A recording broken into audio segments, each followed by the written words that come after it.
Hi everyone, I'm AJ Hanna, and this is Ask AJ, brought to you by Symphony Ventures, where I answer your questions about robotic process automation and intelligent automation. You know, if you spend any time talking to others who've been given the responsibility of implementing an RPA program in their business, you're commonly going to hear stories about struggles that you have with the business units engaging in a way that allows you to identify what processes are most likely targets to be automated.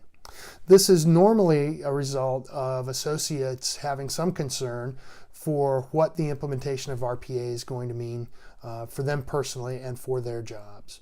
You know, just like any other change initiative, implementation of RPA requires a real dedication to change management within your organization. Clear communication about the intent of your RPA program and how others can participate in that program can help ease the way and ease the path towards getting better acceptance and adoptance within your business areas. Look, it's clear that this wave of automation, just like any other technical advancement that's happened through the course of human history, will have some impact on the types of jobs that are going to be available in the near future.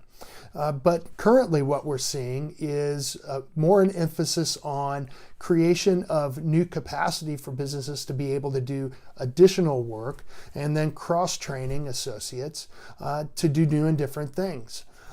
In a lot of cases, we're allowing people to sidestep the manual repetitive labor and allowing them to engage in work that engages them more cognitively and in many cases allows them to provide a better customer service experience for their clients by being able to spend more time thinking about the things they need to do to better serve their customers and to resolve customer issues. There's no question that implementation of RPA and other intelligent automation tools will have some effect on your workforce. Again, in many circumstances, this is happening more through attrition than it is through layoffs or other types of job events. And so, again, being clear with your staff about what it is you're trying to do, being clear yourself about what it is you're trying to do and what you really can get out of your automation program, and making them a partner in that process will help lower some of those barriers and hopefully help speed some engagement and adoption of RPA within your environment.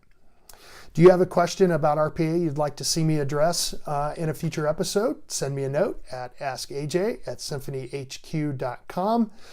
Follow the YouTube channel at AskAJ and follow me on Facebook and Twitter at AskAJ Hanna, no H on the end, and we'll see you again next time.